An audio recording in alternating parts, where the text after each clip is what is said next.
Here's how to turn off the green dot on your iPhone. Now, if you see that little green dot at the very top of your iPhone, you can see in this case, or if I open up Instagram and swipe to the right, again, there's that green dot.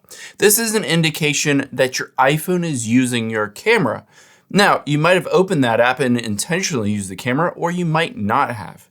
All you need to do when you see that green dot is to swipe down from the top right, and there you can see it will tell you which app is currently using your camera. In this case, I can tap on it and it says Instagram was recently using my camera.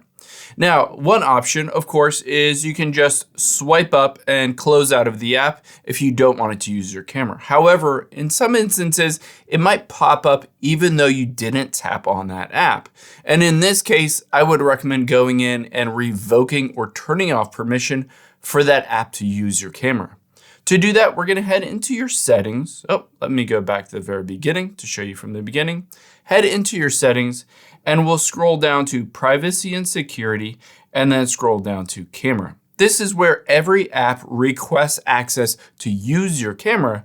However, in some instances, you might want to turn this off. So for this instance, let's just go to Instagram and toggle it off because in this case, we don't want Instagram access to your camera. You can go through all of these and turn them all off if you don't want them to have access to your camera. However, keep in mind, if you'll scroll up, you won't see the camera app on here. So there are certain things like FaceTime and the camera app that will immediately have access to your camera. And unfortunately, you cannot revoke that permission.